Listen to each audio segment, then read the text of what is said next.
இன்றைய பொழுதில் 18/5/2026 நாங்கள் கனடாவிலிருந்து பேசுகின்றோம். இன்றைய தினம் அத்தனை தமிழ் மக்களுக்கும் மறக்க முடியாத ஒரு தினம். உங்களுக்கு தெரியும் தானே, 18/5/2009 இலங்கை மண்ணிலே தமிழ் மக்கள் சந்தித்த மிக பெரும் அவலம், மனித பேரவலம், இன அழிப்பு. பெரும்பான்மையினமான சிங்கள தேசத்தால் தமிழ் மக்கள் அனைவரும் முள்ளிவாய்க்கால் நிலத்திலே கொன்றொழித்து, அவர்கள் எப்படித்தான் ஏற்றுக்கொள்ளாவிட்டாலும் இனவழிப்புத்தான்.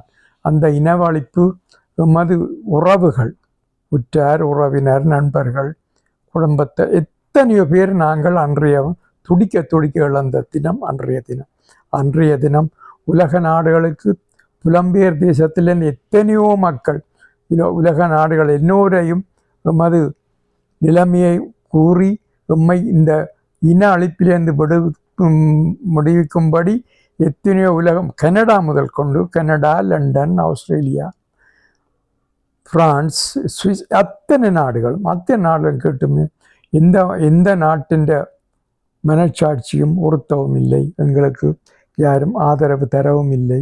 அந்த பெரும்பான்மை இனத்துக்கு பின்னுக்கு நின்றார்களே தவிர நமக்கு அன்றும் கிடைக்கவில்லை, இன்றும் கிடைக்கவில்லை நமக்கான நீதி.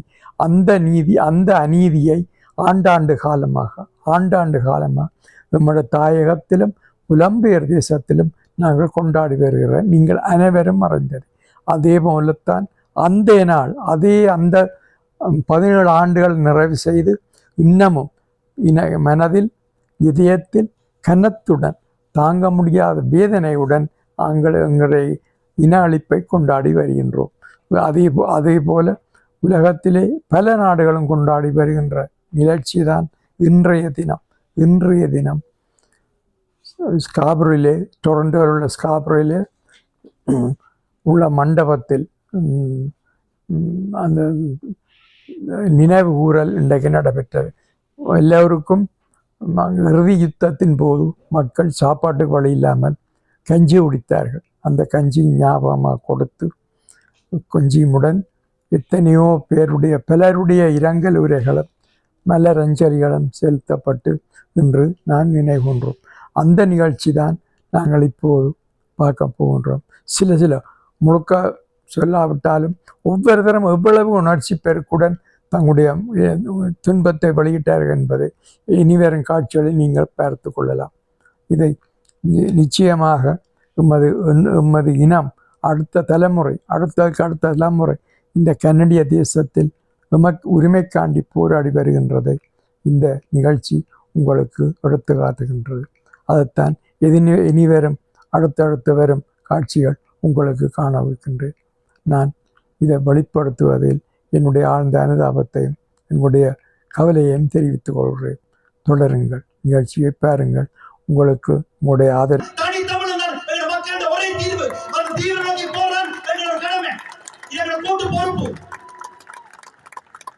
செய்ய போறான்னு கேட்டா, இந்த உலகத்துல எங்களுக்காக வேற எங்கேயிருந்து வந்து எங்களுக்காக ஒரு நீதியோ தீர்வையோ யாரும் எடுத்து கொடுக்க போறல. நாங்க தான் எங்களை காலில் நின்று நாங்க தான் எங்களை விடுதலையை பெற்றெடுக்கணும். ஈழத்தமிழராகிய நாங்கள் எப்பவுமே எங்களுடைய ஈழத்தமிழ் மக்களுக்கான குரலை கொடுத்து கொண்டே இருக்கணும். அந்த குரல் 1 வருஷம் 2 வருஷம் இல்ல, நாங்கள் வெளிநாட்டுல வாழும் ஒவ்வொரு வருஷமும் எங்களோட மக்களுக்கான குரலை அங்கே இருக்கிற நாடாளுமன்றம், அங்கே இருக்கிற சட்டசபையில கொடுக்கிறதா எங்களோட கடமை. அது ஒரு அமைப்பா போகலாம், இல்லையோ ஒரு அமைப்பா போகலாம், இல்லாட்டி மக்களா ஒன்றா போகலாம். வேற்றின மக்களா இருக்கலாம், வேற்றின எம்பிபிஸா இருக்கலாம், எம்பிஸா இருக்கலாம், கவுன்சிலா இருக்கலாம். நாங்க போய் அவங்க கதைக்கணும்.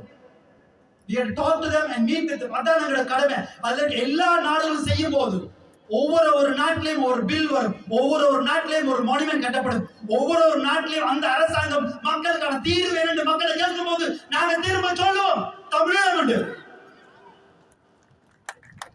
இதை செய்ய போறது ஈழத்தமிழ மக்களாகிய நாங்கள், உலக தமிழர் மக்களாகிய அனைத்து மக்கள், அது மலேசியா மக்களா இருக்கலாம், சிங்கப்பூர் தமிழ் மக்களா இருக்கலாம், தமிழ்நாட்டு தமிழ் மக்களா இருக்கலாம், சவுத் ஆப்பிரிக்கா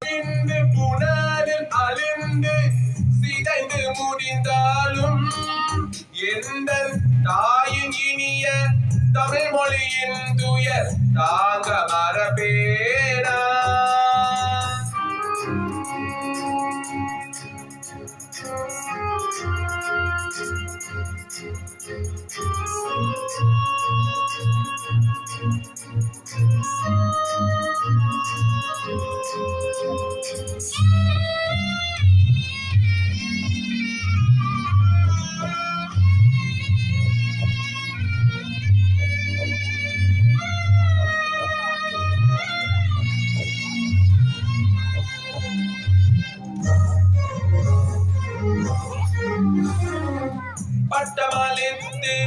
பதவி கொடுத்தொரு பக்கம் இழுத்தாலும் ஆள்வோர் கட்டியணைத்தொரு முத்தமளித்து கால் கை பிடித்தாலும்